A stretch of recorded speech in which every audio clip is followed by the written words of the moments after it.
How's it going, everybody? It's Pilot Flame, and we are back with another FPL live stream here on Twitch. So if you're watching this over on YouTube as a VOD, we do these streams on Twitch, and we'll be doing one tomorrow as well for the deadline stream, which will be at 7:30 a.m. EST as well. So you'll be able to see what I've potentially done and altered with my wildcard, which we're going to go through a bunch of things tonight, but you'll maybe see some changes I go through tomorrow, because it's going to be non-stop changes up until the deadline. I'm so glad that I don't have to do a week of this nonsense, and don't have to worry about price changes that much overall. But yeah, we're going to go through my wildcard. That's going to be the main bulk of this stream and VOD if you're watching over on YouTube. And we're going to quickly go through like our preview, differential picks, all that sort of stuff that we normally do. But the main bulk of it is going to be on my wildcard, because a lot of people are going to be wildcarding for game week 16, and it is causing a lot of headaches. So I'm going to go through some different options, some different things I've been thinking about, and we'll also talk about this game week. Again, small red arrow, not really making up too much ground, but hopefully I'm confident that the wildcard can definitely help us out here. And yeah, hopefully we can get something going, get some momentum going into the new year. So without further ado, let's get into it. So I'm just going to refresh the team really quickly here. They haven't put the subs in yet, but basically we got 42 points. So with a -4 was 38. That was really loud. That's the antivirus going off. I'm pretty sure I said it not to scan, but that's fine. But yeah, the team didn't do too hot. If you would have told me this game week that Ailing was the only one who was going to get a clean sheet for me, I would have said you're absolutely crazy. Also, Strexy, I think that's how you pronounce it. Thank you for following as well. But yeah, Ailing, 6 points. Happy with that. Robertson conceding, not too happy with that. Looks very lively. It's going to be a term that I use a lot. Kufal, again, looked lively. Sanchez, I think Brighton's just awful. And it was a 2-week punt. It was for free, and it ended up costing me some points because McCarthy would have done better. And looking back on it now, I would have had an extra 0.1 million to use on my wild card as well, because of the fact that I had McCarthy in when he was 4.6. He's gone up to 4.7. I've got him in on the wildcard before he did that, but I won't gain value if I do sell him. Is McCarthy necessarily going to be a goalkeeper I'd go in with for my wildcard? Maybe, maybe not, but we'll talk about that in a little bit. So, let's see here. Just getting some things set up on the other side. Okay, so yeah. Midfield, Fernandez doing what he does best, but otherwise than that, blanks all around. Bamford getting a goal and some bonus points, but only 3 sets of points here. We got Bamford's 8, Fernandez's 12, and Ailing 6, and then everyone else blanked. It's my 4th captaincy blank of the season out of the 15 game weeks. So overall, 11 out of 15 is pretty good. If we were to extrapolate that across the, you know, the whole season, we'd be looking at, you know, somewhere around 22 out of 30, you know, captaincy successes, and then we'd be looking at around maybe 28, you know, probably 10 blanks total, which is, you know, not terrible. But I've only had 2 real proper blanks, so as in like 2 pointers, so getting a total of 4 points with the captaincy twice. The other 2, one of which was a 3-pointer from Salah, so he ended up with 6 points, and another one was KDB, who ended up actually getting 8 because he got 2 bonus points without actually getting returned, which is quite nice. Also, Ings, again, didn't play. Again, you know, was asked the question to Hassan Hoodle, and he said, oh yeah, Ings is probably going to be back sooner than Vestergaard. Vestergaard's going to be out for 4 weeks. So he gave this information after the fact, which, you know, it sucks. But had we brought in Calvert-Lewin, who blanked, that would have cost us 4 points. So, and Burke is going to get the same number of points because he's going to come in for Ings. So, you know, not the end of the world. Overall, but yeah, let's get that game week out of the way. Going to be a small red arrow from 1.44 million to 1.66 or 1.40 to 1.66. So not the end of the world in terms of like a red arrow. Could have been a lot worse had Kane and Son actually done something today, but yeah, you know, not the end of the world. We're gonna get these you know, predictions and differential picks and all that sort of stuff out of the way really quickly. I'm gonna show you how my team's setting up, and then we're gonna go to a different setup with, you know, instead of it saying Game Week 16 preview and all the stuff on the side, we're going to have just a big screen so you can see, like, me just moving and changing transfers and, you know, talking about other things as well. So, yeah. Predictions, I predicted Man United to win 2-1. They would have ended winning 2-1 had our defense not been so bad, so nothing there. Villa, we got 1 point on that. Oh, let me briefly say, the scoring system, the way it's working out is if you get the exact score right. So had I predicted Villa to win 3-0, I get 3 points. Had I predicted Villa to win, I get 1 point. Had I predicted Villa to lose or draw, I would have gotten 0 points. So you can see how the scoring system works. It was a draw for Southampton and Fulham, so no points there. Chelsea ended up actually losing. Man City ended up winning, but not by 2-1. It was 2-0. Everton ended up winning, but not by 3-0. It was 1-0. Leeds ended up winning versus Burnley, but it was 1-0. West Ham and Brighton was not a West Ham win. It was a draw. West Brom and Liverpool actually drew. And Spurs and Wolves also drew. So overall, not great. Just the 4 points there. In terms of our differentials, clean sheet, Everton was great. Fabianski, not so much. Kufal, not so much. El Ghazi, not so much. Did El Ghazi score? He might have actually.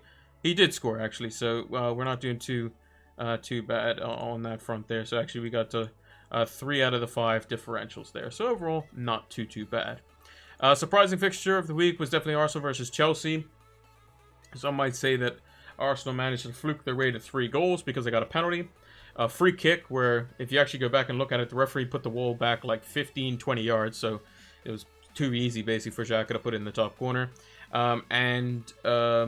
Some say Saka wouldn't be shooting for that. But yeah, overall quite smart. And then Liverpool drawing and dropping points to West Brom. So a lot of teams helping out Man City at the moment. But yeah, so the fixtures for this week.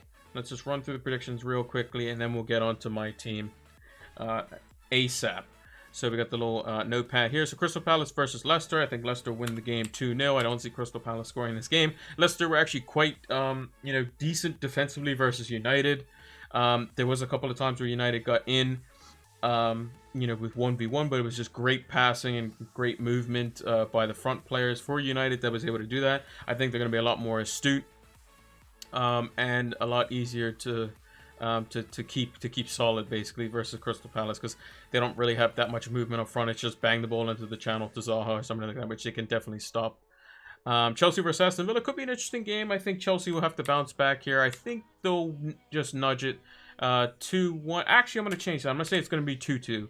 I think both teams defensively won't keep clean sheets, especially with a quick turnaround for them.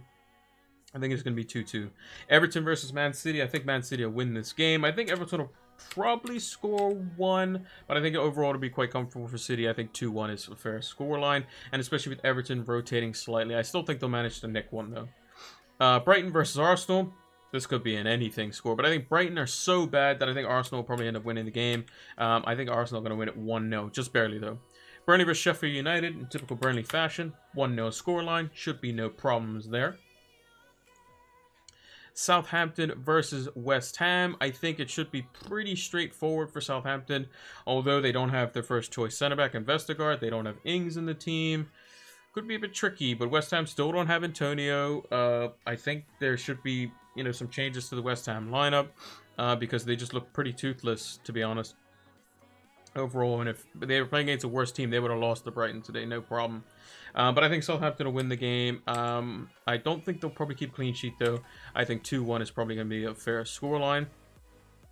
You can see the differentials here. Just going to open that up a little bit. West Brom versus Leeds should be pretty straightforward for Leeds. I think it's going to be probably a goal for West Brom, but I think Leeds will definitely score a few. They're very good at creating chances. And they'll definitely be a lot better than what Liverpool were today, because they're just non-stop movement is going to create problems. Man United versus Wolves. This could be a 1-0 either way. This could be a 1-1. I think United will have too much for them. I think Wolves will probably score, but I think United will win it 2-1 and hold out. Spurs versus Fulham. Not filling me with too much confidence, but I think 2-1 is probably a likely scoreline here. I'm going to go with that. Newcastle are just dreadful. They've been hit by, the virus. They've been, having to stay away from their training facilities, a couple weeks ago. And the Christmas period's definitely going to hurt them. Callum Wilson has been playing a lot of games. He'll probably play in this game, though. I still think Liverpool will probably concede 1, maybe. But I think Liverpool will definitely have too much for Newcastle, who are nowhere near as defensively astute as the way Sam Allardyce set them up today for West Brom. Clean sheet this week, Burnley. They're against Sheffield United. Should be pretty straightforward. Meslier, In goal versus Leeds, I think if he doesn't keep a clean sheet, he'll get a lot of saves. Should be no problems there. You could also put Pope there as well, who's lower owned, which I'm actually going to change it to because he's someone I'm actually considering on the wild card as well. And we'll get to that in just a second. Castagne, I'm going to go with as a differential this week for Leicester. Could potentially get some attacking returns and potentially a clean sheet versus Palace. Ben Rama for West Ham. I think they need someone with a bit of invention, a bit of guile, a bit of trickery. And I think Ben Rama will definitely do quite well if he does play. And it's quite cheap at $6 million. It could be someone potentially on a wild card if he starts getting regular starts. And then Aguero, someone who's a differential pick. Pep made comments about him potentially. Could have played the game that they just played versus Newcastle, and is more likely to probably play in this game coming up versus Everton. But yeah, so this is how the team currently lines up. So I'm not even going to go on this screen overall. I'm looking potentially at a Spurs captaincy choice, but I'm going to go to this screen here. I'm going to switch setups here really quickly. So if you bear with me one moment. So this is the wildcard team currently. So I think our total team value is around 102-ish million. So this is going to be a bit on the trickier side. So right now, I'll go through position by position, and I'll kind of go through what my thought process is at the moment.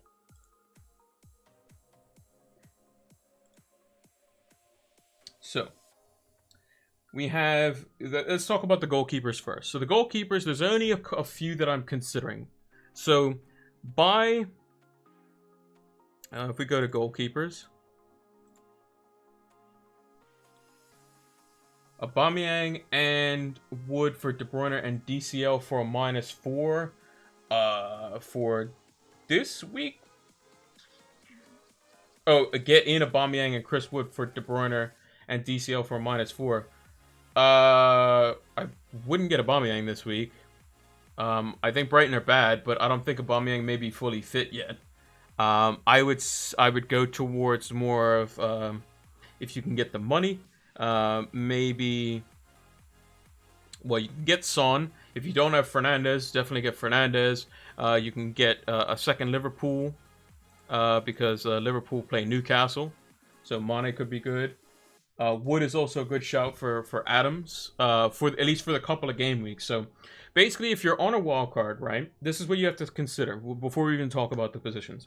If you're on a wild card, you wild carding for game week 16. In game week 17, you have one free transfer. If you don't use that transfer and you're using your free hit in game week 18, you will lose that transfer. You cannot go into game week 18 with 2 free transfers and plan on using your free hit because you will burn your transfer. Because when you use a free hit or a wild card going into a game week, if you have 2 free transfers, they will both get consumed, and the following week you will only have 1. So I have to use a free transfer in 17.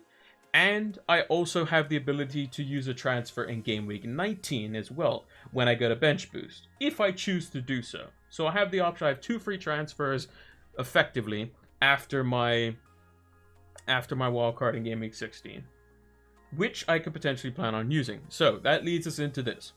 Chris Wood is a good shout, but we'll get to the forwards in a second. So the goalkeepers that I'm looking at.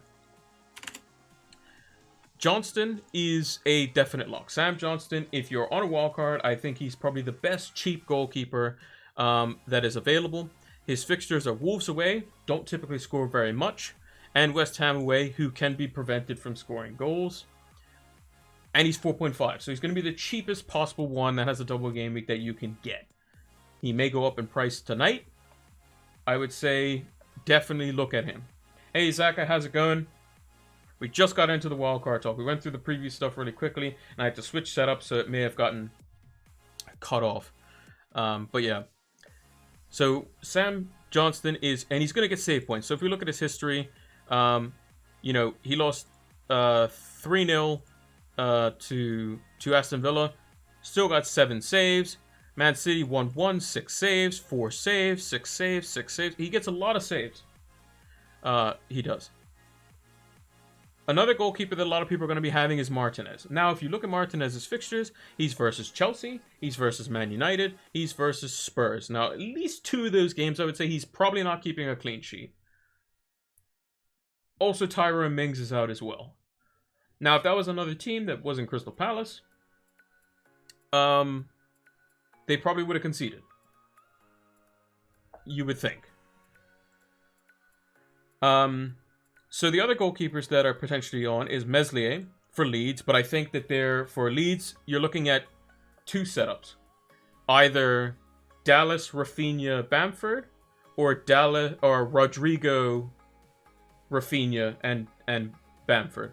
I don't think Meslier is potentially an option because you're paying 4.6 for him. 4.6 million for him. And I think there's better options in goal over him, per se, because his double is Southampton and Brighton, who are teams that are going to be more attacking. And is he going to get some save points? Probably, but if you're going to get someone who's going to be a similar price, you just get Dallas anyway. I have McCarthy already. We'll hold with Johnston or Meslier. Yeah, if you already have McCarthy already, then it's probably fine. And guess who benched Meslier and Souček this round? Yeah, that's rough. I would say that's definitely rough. But yeah, I think the most common things for Wildcard is going to be McCarthy and Johnston, Meslier and Johnston, just because they think those are the cheap ones. I'm going to go for them. However, one player, and the reason I got McCarthy in is just to get the price rise in the event that I did want him and wouldn't have to pay an extra 0.1 for him. So I'm not going to change my team until I finally lock it in, on the deadline stream tomorrow. The goalkeeper that the one goalkeeper that I was really interested in right off the bat was Fabianski. The reason for that, Burnley at home, West Brom at home, you're probably not going to get more useless attackers on the opposing team, in my opinion. So Burnley don't typically score more than one, West Brom hardly ever score. And with Sam Allardyce in the first half versus Liverpool today, they literally did not have anyone on the halfway line for the entire first half, which bodes well for Fabianski.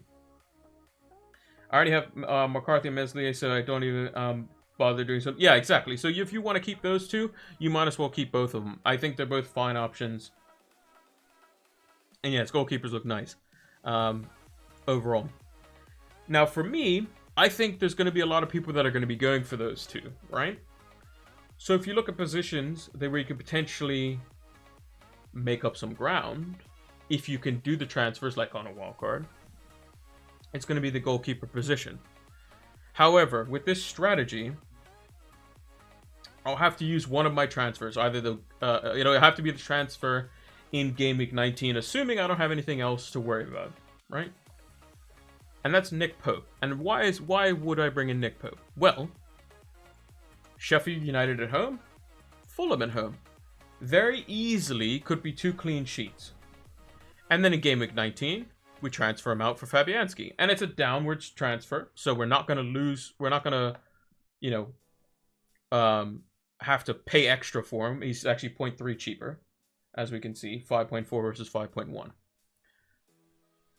So we could bring in Nick Pope. Now I already have McCarthy. He's potentially an option, but it's going to be Pope down to Fabianski as a transfer, or it's going to be McCarthy, keep McCarthy, and with Johnston. That's going to be the strat probably for me. I would say potentially Meslier, but I think he's like third choice. I'm more favoring the Pope, Johnston, and then use one of the transfers potentially for Pope, or McCarthy and Johnston, and then keep them both and play them both, right? The only thing that's not too great about Southampton is that their fixtures, they're both away from home. They're both against teams that can score a good bit of goals in Leicester and Leeds, and he may get a lot of save points, but Southampton are without Vestergaard, so on set pieces could be a bit of a problem. And Leeds have more value outfield. So if you already have Meslier and you have value in him, that's fine. He's going to pick you up save points, and if you're not going to be spending transfers, elsewhere, cool, fine. I like that all along. Hey, Strexy, I think that's how you pronounce it. Thank you for following, and yes, I know it's probably quite late there. Make sure to come and check us out for the deadline stream tomorrow. We're going to be up an hour before the deadline, so it is, for all that you can see, it's 9:30 a.m. my time, which is 8:30 a.m. will be when I'll be up, which is 7:30 a.m. EST. So make sure to come check us out for that if you're around for that. But yeah, have a good night. And remember, you can always watch the rest of this It's the same time here as in Sweden for Zach. Okay, yeah. It's going to be quite late for a lot of people. I do understand that. I'm 1 hour ahead of EST. So yeah. Not as late for me. But that means I have to get up earlier. So for you, it's going to be like... the deadline will be, what? 5 hours after mine. So it's going to be like 1:30 in the afternoon. I think Zaka said he was Norway. Yeah. There we go. So yeah. But yeah, that's what I'm thinking about for the goalkeepers. However, that requires me to use one of 2 transfers for the goalkeeper. So if I want 2 Spurs, that means I'm going to have to either go without 1 or have both and only transfer out 1 for the double game week.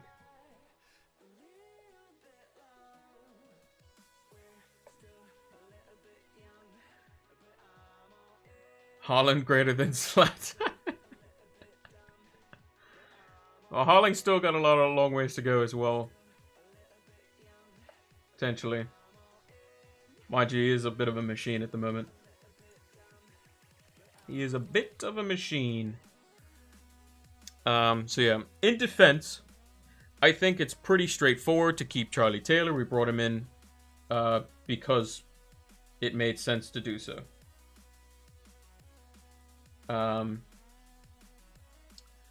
Then we had Robertson. Now, initially we thought that was a good move. He went up in value for us. Looking a bit ropey now with Matip going down. And their clean sheet potential. Newcastle, maybe. Southampton, maybe. Would I consider getting Loughton? Maybe. The only problem is that I think Burnley's double. So if we look at Burnley's double, it's West Ham and Liverpool. Whereas West Ham's double is Burnley and West Brom. So Loughton is the same price as Balbuena. Is Loughton more likely to get an attacking return? Probably, but we're talking about Burnley. Loughton's not on any set pieces. And Burnley typically either go through the middle or they go down the left-hand side. But if I was going to consider Loughton, it would be in place of Balbuena. Probably. I think double West Ham defense is pretty much a must.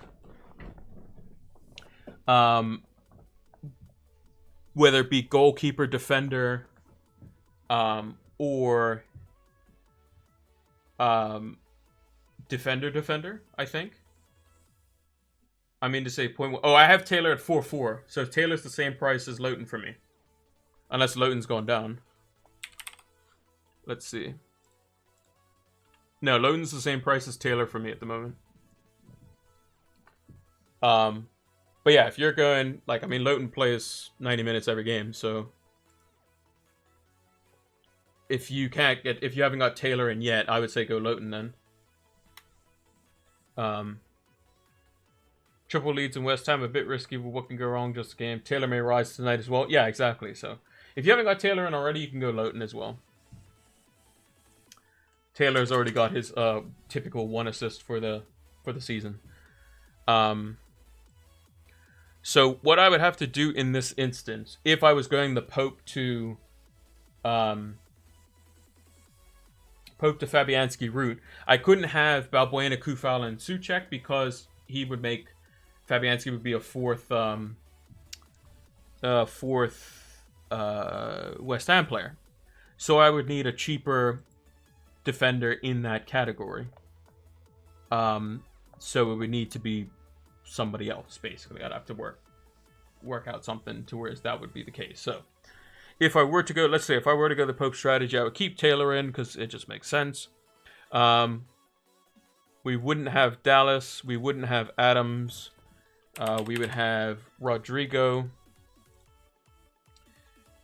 We would have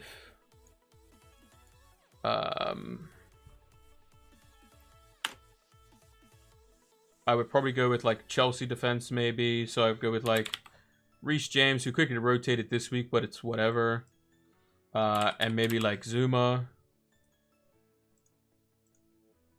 And then go with like Walker Peters or something like that. Or Stevens or somebody like that. How many points did I get this week? 42, but with a -4, 38 Zodiac. So not entirely good. But we're talking about the old the wild card that we got going on here. So the team wasn't great at all. Did not do well at all, but only a slight red arrow, which wasn't too bad. But I've seen some bigger scores. Yeah, 74. Geez, yeah, that's definitely a bigger score. Did you captain somebody that wasn't Salah by any chance? Justin is also potentially an option, but I'm still kind of wary about Leicester defensively from set pieces. He's also 4'9", which is a little bit on the expensive side. And I think Southampton and Chelsea will definitely score.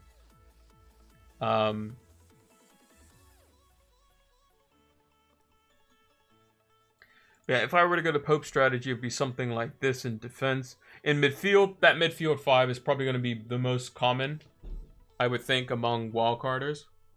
Salah, Fernandes, Souček, and Rafinha are probably going to be in a lot of people's teams. And then it's going to be Son versus... oh, you had Watkins. There you go. Watkins, Souček, Martinez, double Diaz clean sheet, Dallas clean sheet. Yeah, that'll do it. That will definitely do it. Martinez is the big kicker. Martinez and Souček. Should I go down to Kufal from Cresswell or even Balbuena? I think if you already have Cresswell, I think it's probably fine because he's gonna play. Unless if you're on a wild card, I would say you could potentially look at it, but again, if you already have him and you're not on wild card, I'd say there's no reason not to keep him because he's gonna play. And it's just a sideways move because a clean sheet's going to be a clean sheet and Cresswell's on set pieces, whereas Kufal creates from open play. Are you on a wild card? Okay, well then, yeah, maybe. Depends on what type of value you're looking at. Again, I wouldn't do anything too crazy because if there's anything like we get news like, oh, Kufal, you know, when is his next game? His game's Tuesday, so he has a game in between. Maybe he gets rested. I don't know. We'll see. Quick question before I go to sleep. Captain Son or Kane? Versus Fulham, probably Kane. Versus Leeds, versus Captain Son, probably. So Kane this week for me, I would think. If you have both of them.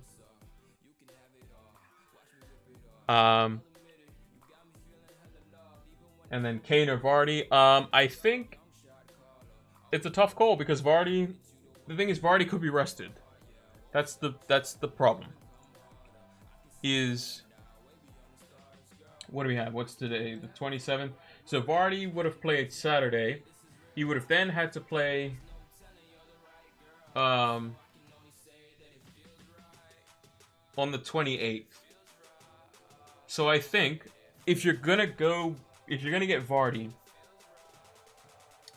just know that there is a very good chance he gets rested for the game on the 28th. But then he's almost certainly... Well, the thing is, he could play. He could definitely play on the 28th, not get rested, and then they have a whole week off. And then they have whatever their FA Cup fixture is, and then they play on the 16th. So there is a chance he gets rested, but... There's a huge upside if he plays because he's going to be versus Crystal Palace, who aren't very good. However, Kane does have Fulham at home, but Kane's form has been bad. So the fixtures are both good, but form is currently not in favor of Son and Kane.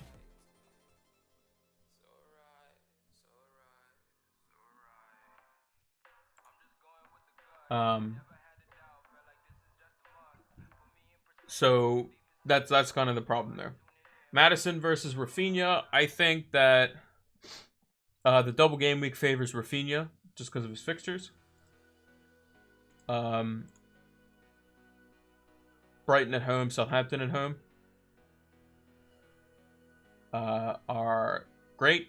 West Brom away is good as well. And I think Leeds' attack is the most potent one. Maddison is also somewhat injury prone as well. And with the quick turnaround, I would not be surprised to see Maddison bench versus Crystal Palace as well. That's the only concern I have. But I don't see Rafinha getting benched. So, like, Leeds played... They played today. And then they play on Tuesday. So they still only have 2 days rest. But Leeds are, like, nuts. So...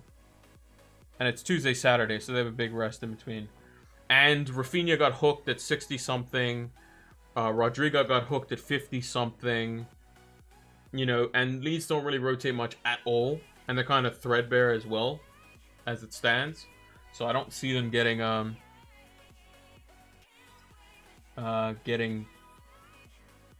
getting hooked really, or rotated. So I think Rafinha's probably better. I think there's going to be a lot of people going Rafinha just because he's way cheaper. I mean, you're looking at 4-5 versus 7-1. You could say Maddison has a better couple of fixtures in Crystal Palace and Newcastle, but has a worse double game week and costs 1.7 million more. So that's kind of the situation you're dealing with, basically. But yeah. I'm losing 0.5 on DCL. Yeah, I did as well. I sold DCL when he was 8 million. And I had him at 7 as well. So I think there's going to be a situation where at some point DCL will be good again. So if we look at Calvert-Lewin. So the problem with DCL right now is that James Rodriguez is out. Digne is out. Seamus Coleman's only just coming back. Richarlison's out with concussion. So he doesn't really have anything going for him. And if we look at the last few games where he's had these types of, these injuries. Yeah, he's got an assist in the last, 3 out of the last 4. But he's only scored once in the last 5. Right? Now, James Rodriguez comes back. Digne comes back. Then we can start looking at him. And that could be around when he goes to play Newcastle and stuff. Or even better, in this set of fixtures here. And he will go down in value. So if you sell him, let's say it's 7, you sell him for the 0.5. I mean, you sell him at 7.5. Probably by the time he gets to this Newcastle fixture, he could be 7.7, 7.8, and then you're already paying an extra 0.2, 0.3 for him. Not the end of the world, in my opinion. And you're going to be bringing in double game week players as well. So, like, is Calvert-Lewin... What's Calvert-Lewin's fixture? So he plays Wolves away, which could be tricky, and Aston Villa away in a single game week. Is Calvert-Lewin versus Aston Villa away going to be anywhere near what Bamford can do versus Brighton and Southampton at home? Probably not. Now, that being said, if you don't plan on free hitting in 18, then that's a different story. Really considering Wood in for Adams to see how it goes in the next 2. Yeah, exactly. That is also something as well. So let's actually look at the forwards. So if you don't want Spurs, let's say you think Harry Kane's awful, right? Or you think that I only want one Spurs player because I'm going to use one of my transfers. So I'll just go with this hypothetically. Let's get rid of Kane. We'll bring in Chris Wood up front. Let's add a little bit extra money down the back. So instead of James and Zuma, we go with Alexander-Arnold, and we go with Robertson. Instead of Kyle Walker-Peters, we go with. We can go with Chilwell. We can go with a bunch of different double game week players. And then you can use your 2 free transfers on getting rid of Son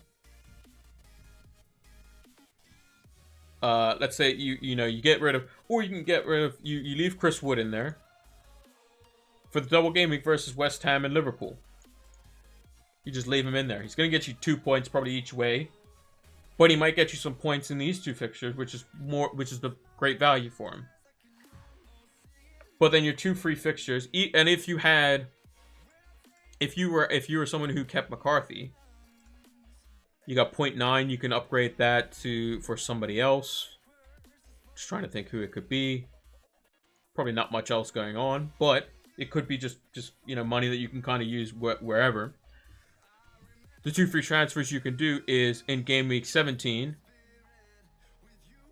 After Fulham, if you don't want you don't want Son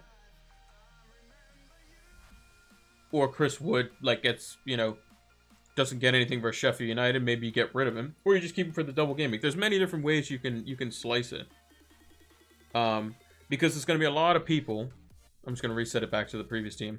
There's going to be a lot of people that are going to have Spurs players on the wildcard like this, right? They're going to get rid of Kane or Son, whichever one didn't do anything, probably, versus Fulham. Because I think Son is I think most people will probably get rid of Kane because Kane is probably not going to do as well against Leeds than Son will. So they'll get rid of Kane, or if one of them gets injured, then they'll get rid of the one that is injured. They'll get rid of them. They'll bring in Vardy, let's say, or Wood, or whoever they want to bring up front. And then in game week 19, they'll get rid of Son for a double game week midfielder. So that could be Mane if you have the cash to go all the way up to it. It could be Rashford, who's someone we haven't talked about, but could be potentially injured with his shoulder problem. Again, we'll have to see. Woods on penalties. Yeah, I believe he is. I believe you're correct on that. Well, at least that was the last time when they took a penalty last. I'm not sure if Barnes was playing, but I remember Wood taking a penalty at some point. But that's what a lot of people are going to be doing strategy-wise. They're going to have 2 cheap goalkeepers, and they're going to use their 2 transfers to get out the Spurs assets to bring in Vardy and then like Mane or Rashford or somebody like that. Or even Martial up front and then somebody else. That's what they're probably going to do. Whereas if you start with Vardy, he can do well versus Crystal Palace, but he can also be rested. And you go without Kane for Fulham as an example. Adams may dry up, no shots at all in the last game. Well, he should have probably scored, but the ball bounced up over his knee and he just didn't hit it. The goal was open. And you can have, let's say you have Chris Wood here. Chris Wood, and then you have what's his name? Nick Pope. And then I would find 0.1 somewhere. And then you can downgrade Pope to Fabianski in 19, and you can downgrade Son after the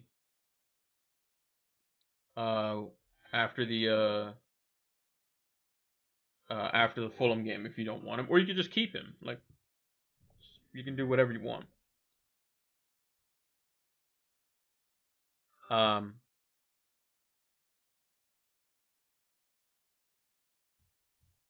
But yeah, that's basically what you have to do. But that's the only real problem is that the Leeds fixture on paper seems so good for Son. But if you only have the one Spurs player and you're going to do the goalkeeper transfer, then you have to do the goalkeeper transfer, you would think, after in game week 19 rather than in 17. So that's kind of the tricky part, unless you're doing it for a hit. Are we overlooking fitting in Mane? Nope, we could definitely do that. So if I went in with, let's say, McCarthy and Johnston, and I had Rodrigo here. Rodrigo, and this was Chilwell, and this was James. Actually, no, I think this has to be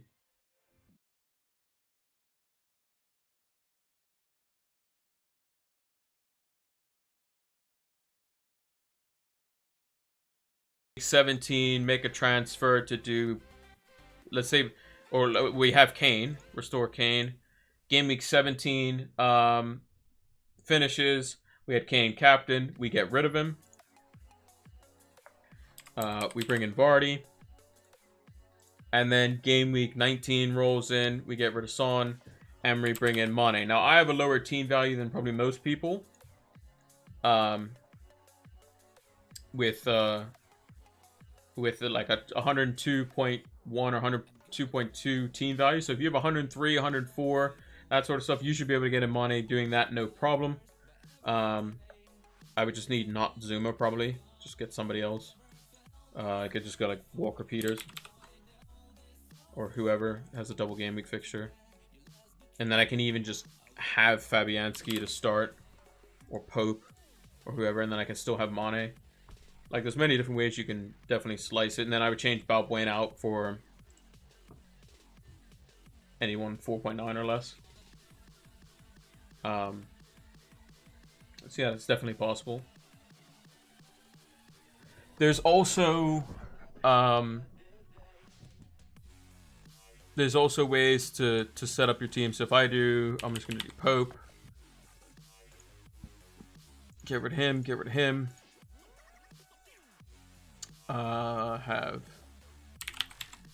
And just go double Liverpool defense, Alexander-Arnold, Robertson, because again, remember, you're gonna have this team afterwards too, so you have to think about that. Too many Liverpool players in the squad. Yes, I know. Restore Son. I need to get rid of some money. I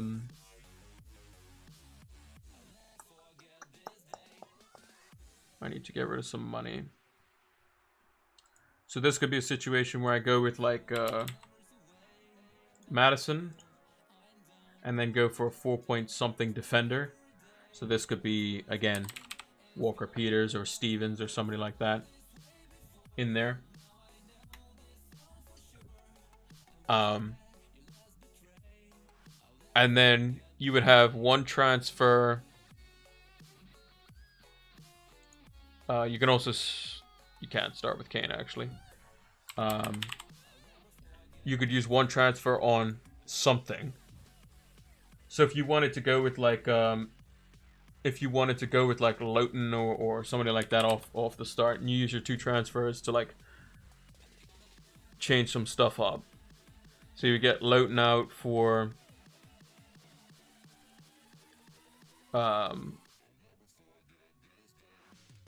just any other defender.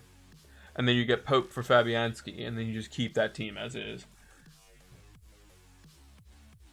Or even just, I mean, you could burn the transfer, but that's probably not ideal. For me, that workout, Kane v Mane. Yeah. That's usually how it works. It's basically, you can't, like, in order to comfortably have, like, if you have double Liverpool defense, you can have 3 big hitters comfortably with a decent or enough rest of your squad.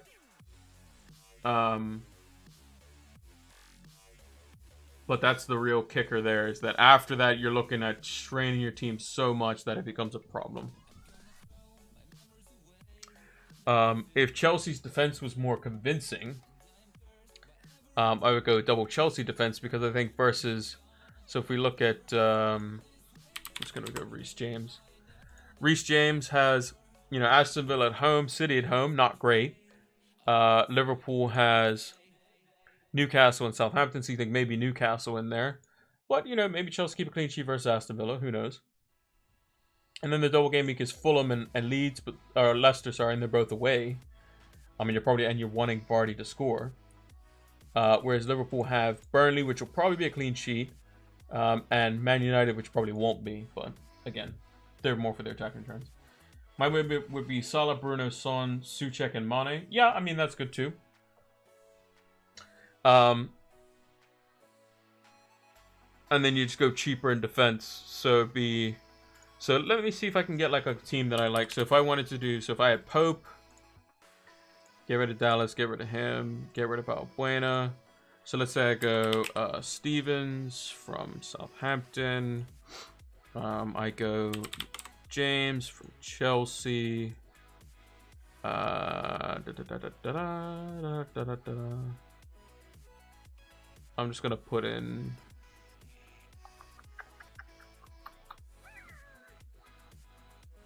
Who am I thinking of? I'll just put in Zuma for now, because I can't think of anyone. Rodrigo up front for Leeds. And then you would start with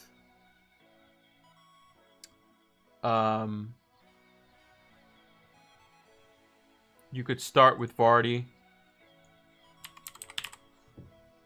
And this could also you would start with Vardy. You would have Zuma.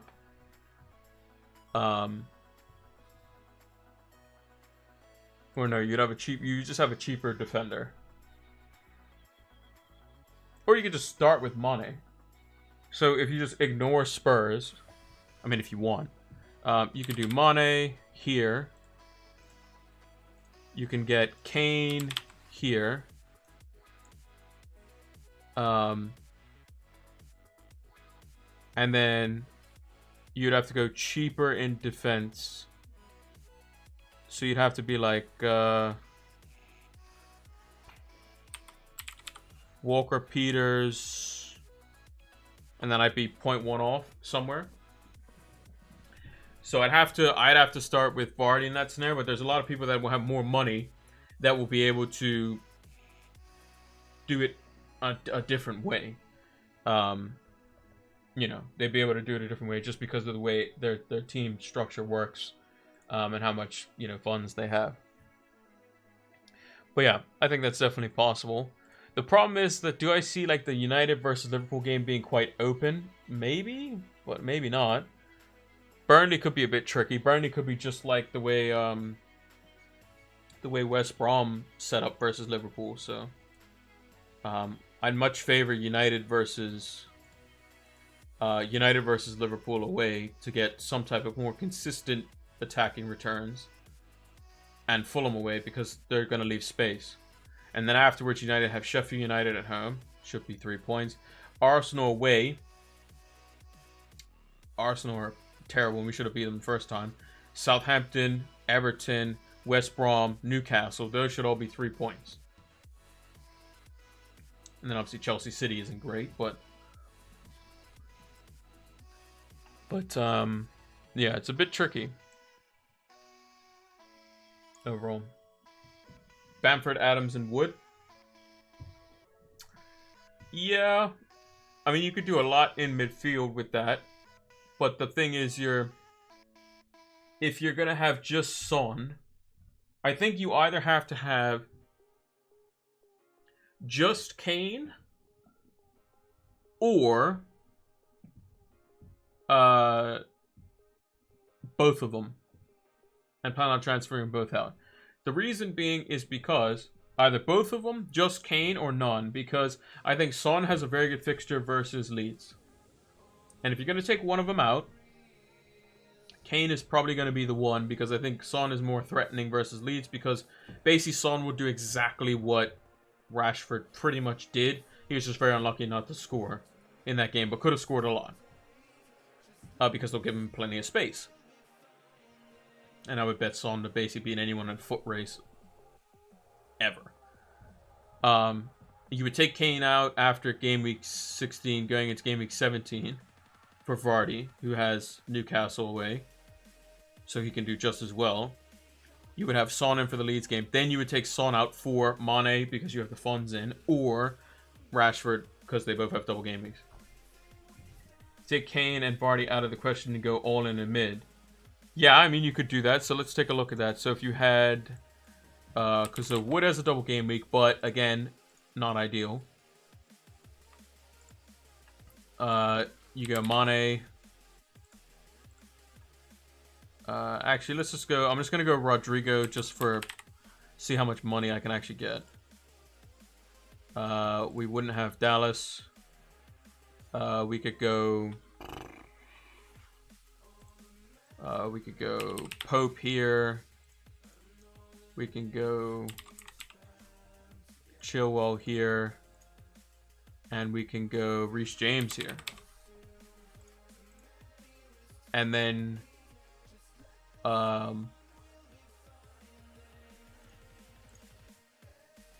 if you think that one of your midfielders isn't going to be as good, or maybe, you know, you do go for Chris Wood, you give him the Sheffield United fixture. If he scores, then cool, and you can take him out if you want, or you can leave him. You can make the decision. And then you use your 19 transfer to get rid of Pope to go to Fabianski. But yeah, there are a lot of different ways you can slice it. Want to go for a cheap defense or a bit expensive? For me personally, I think there's merits in both. Yeah, the wild card there now looks strong. Yeah, but the thing is also Son and Kane could get goal assist each in both Fulham versus Leeds, even though they've been playing crap because they're just that good of players to do it. And I'm gonna have him on the free hit. Also, there's another situation where, you know, so if we go and look at the fixtures. So Son and Kane, they play on the Sunday. They play versus Sheffield United at home, right? Is there a world where Kane and Son score more points than, let's say, Sadio Mane at home to United and Burnley? Let's say in a Liverpool versus Man United game, is there merit for Mane scoring versus United? Maybe, but you probably wouldn't bank on it. It's the Burnley game, you would say he's probably going to do something. So let's say he gets a goal assist. Can Kane and Son get a goal assist versus Sheffield United? Yeah, they can. Of course. And they'll probably get bonus for it. And then you know, there's merits where they could potentially get more. They could also get nothing. But this fixture could potentially be overlooked. So that's another thing that a lot of people who aren't on wildcards will probably be keeping their Spurs players. If you have them now, you're definitely going to just keep them. Because they're versus Fulham, Leeds. They have Brighton, I think it is. Is it Brighton? No, it's not Brighton. Aston Villa. And then they have Sheffield United. And then you're looking to dump them because they play Liverpool. They have like a mixed run. It's like Liverpool, Brighton, Chelsea, West Brom. So you probably maybe want them back for West Brom. But again, that was tough too.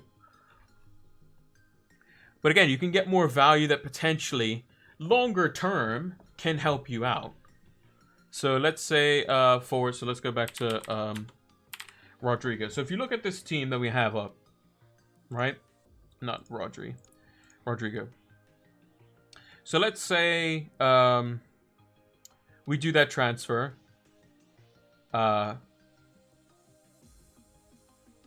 Actually, no, let's just go with Chris Wood. Zoom up. Let's go with Chris Wood instead of Adams. If we look at the fixtures before and after. So the transfer we would make potentially would be in 17, potentially 1. And then Pope to Fabianski. So this is what our team would look like going into the double game week. The only weakness with this team that I can see is no Leicester. So no Vardy, basically, is the main kicker, right? Now, you could potentially compensate that with a James Justin, a Castagne maybe, but Vardy's Vardy, right? That's the real main one that I'm kind of thinking.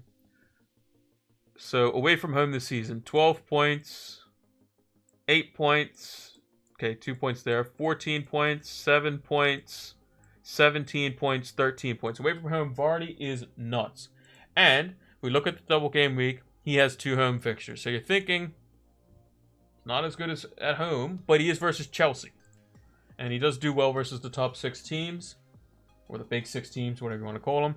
And Southampton are playing, or typically play, with a very high line, and they don't have Vestergaard, who's probably going to be out for 4 weeks, apparently. And January 16th isn't 4 weeks from now. It's less than that. It's like 2 weeks, 3 weeks. So then if we're looking into how does this team fare after Game Week 19, double Game Week, so where we can manage it and do whatever. So if I wanted to, Game Week 20, Tottenham play Liverpool, and if we go to Game Week 20, City play West Brom. So if we did have Mane in this slot, De Bruyne comes in nicely, or can come in quite nicely, or Sterling, or a City mid of some kind. That would probably be my most realistic transfer. Probably keep Salah just because I have more value in him. If Vardy isn't rested in 16, Hair will be pulled out, as you won't get him in for Game Week 17. No, I probably would if I had the slot of Kane, but in this situation I won't. That's the problem. That's the real issue.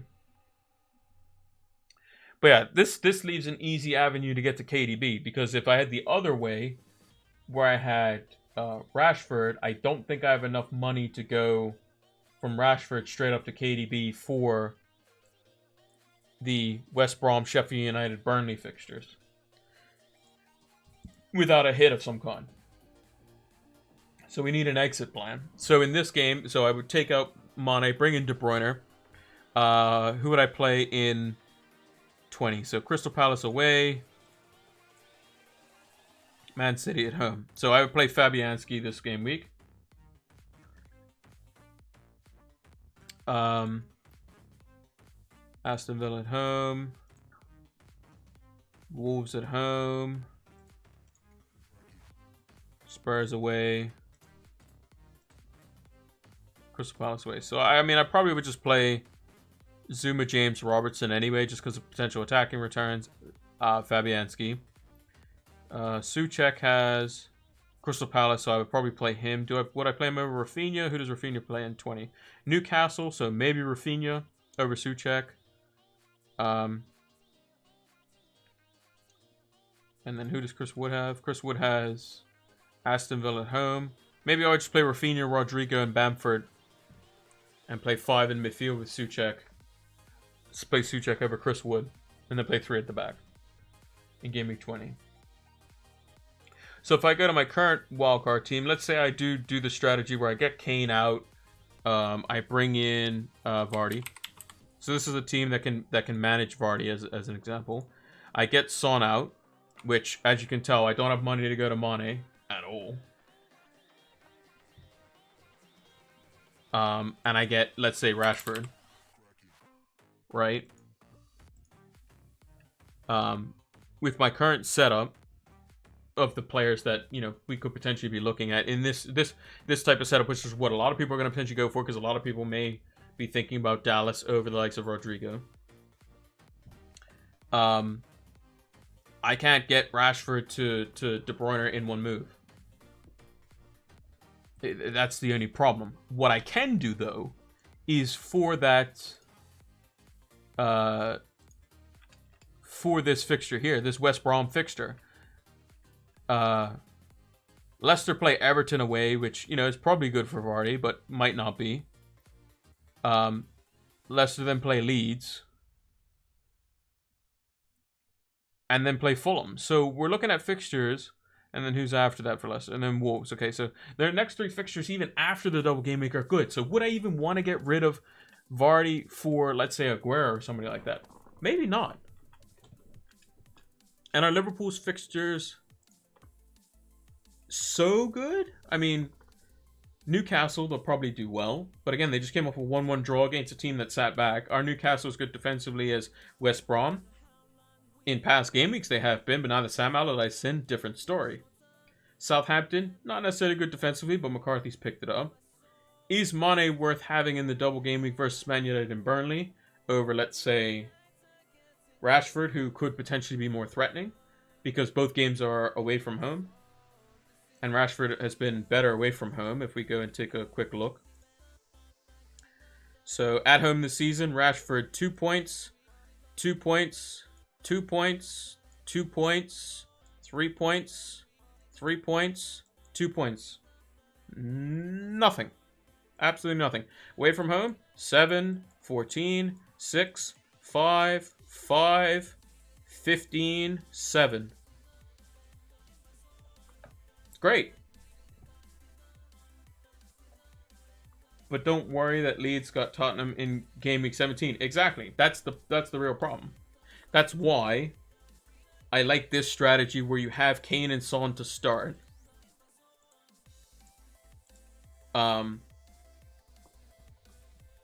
In the likelihood that Vardy doesn't play, then you get basically Kane versus Fulham for free.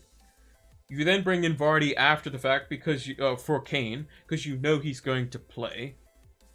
Son is probably better than Kane in 1v1 isolation because of what Son brings for playing versus Leeds. And then you just bring in Rashford for the double game week, or you can hang on to Son, whatever you want to do. Either works. That's why I wait with Rafinha and start with Barnes, and then game week 19-20 I put in Rafinha. Yeah, I mean you could do that too. That also works. Barnes, I think, is potentially rotatable.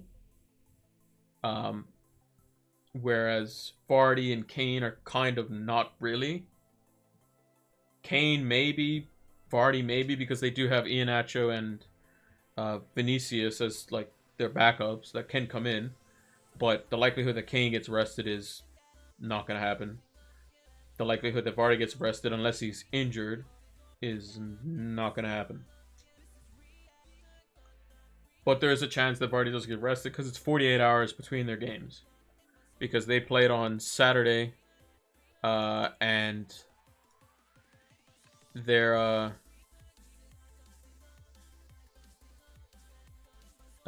next game is the first game tomorrow. So, also I like how they put these little bulletins down here. So this is some Game Week 16 team news. So Brendan Rodgers, so the one we're talking about, on his selection considerations at Palace.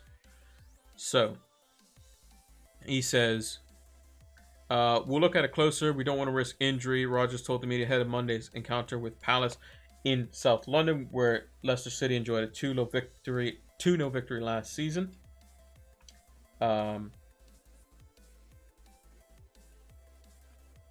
He also says, it's 48.5 hours between games. After seasons, we missed out on everything else. I'm not prepared to put any level of risk if that means going into missing 6 weeks to 2 months out. We'll look at it. We'll make changes, the number of which we'll have to wait and see. We'll assess the players on Sunday and see where they're at. The players' health is always important. I'll pick a team that I think we can get a result, but if it means changing players, then we will do that. So, yeah. He says the players who are coming in, a lot of them have been playing, he added. Mendy last year came in at West Ham and hardly had any involvement in the squad. He came in and did quite well. So maybe you think Ndidi comes out and he comes in. Maybe. Maybe Harvey Barnes gets taken out for the likes of Cengiz Under, who didn't feature at all. Maybe Madison comes out and they play Ayothi Perez, who was somebody who didn't play much part. I mean, he came on as a sub, but didn't play, much part in the United game. So, yeah. Was looking there. It's virtually impossible to get Kane and Vardy up front with Son, Bruno, and Salah. Just 0.7 too much. Yeah, and it depends on your team value. I know I definitely can't do anything like that, even if I wanted to. But I think that you either it's Kane or Vardy, it's Bruno and Salah, and then it's you figure out everything else after that. That's what I think, personally. Because once you get to that part, you're kind of racking your brain over spreading money elsewhere and doing all kinds of things. But I do like I knew for certainty that Vardy was playing. The way Spurs looking, I don't really like it, and maybe I just go without them overall. Son or Mane, I can do that change now.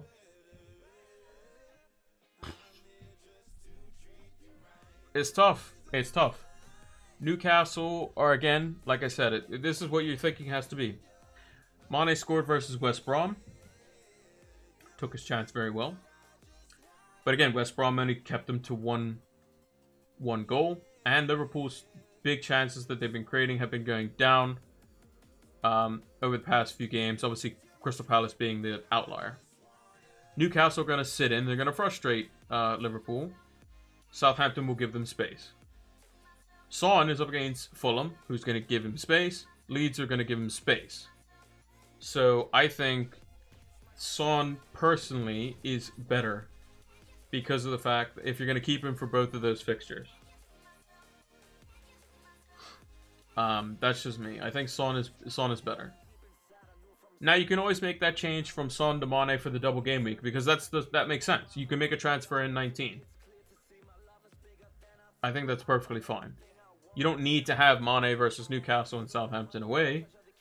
Could he outscore Son in those two fixtures? Of course he could. But I would definitely say that if you're gonna have that, change, then you would do it in 19 for the double game week. We overlooking Rashford? No, not at all. I say there's going to be the most common thing is basically what you see up on my screen right now, pretty much. Is you're going to see people with Kane and Son. They're going to take one. They're going to get rid of one for Rashford, for Mane, for whoever in midfield, or Vardy up front. So let's say they choose to get Vardy. Then, Game Week 17 hits. Cool, it's done. This would be their transfer for Game Week 17. Game Week 18, they're free hitting. So, team goes out the window, doesn't matter. So you don't get a transfer for that week.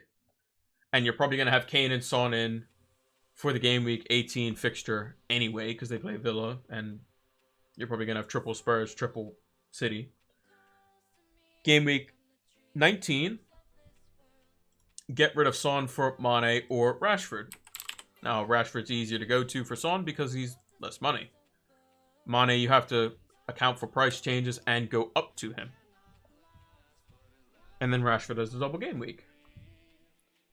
So, but the problem is that Rashford is flagged and he has a shoulder problem at the moment that could keep him out of the Wolves game.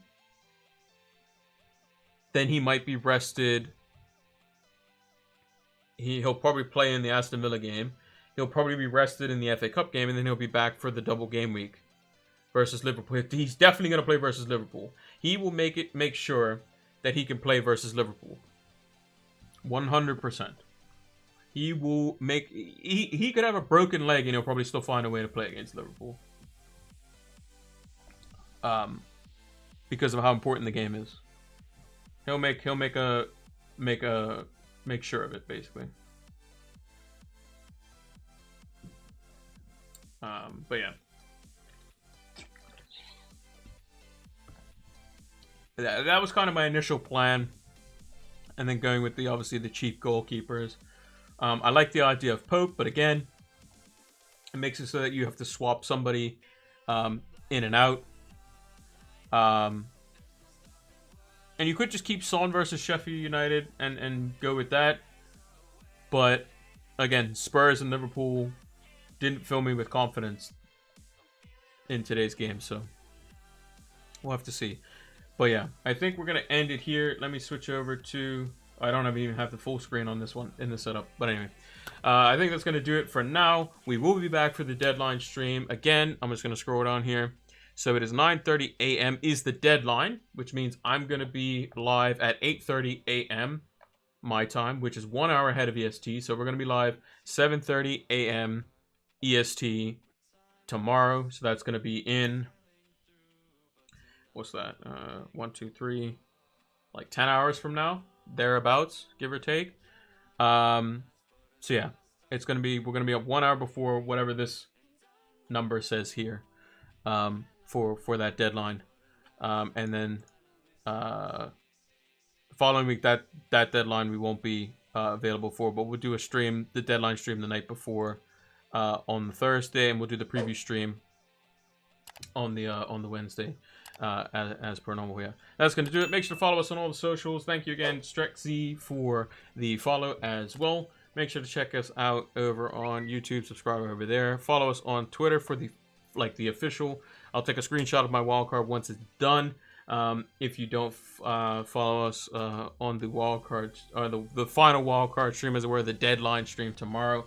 But like I said, we'll be back tomorrow 1 hour before the deadline stream. And until then, take care.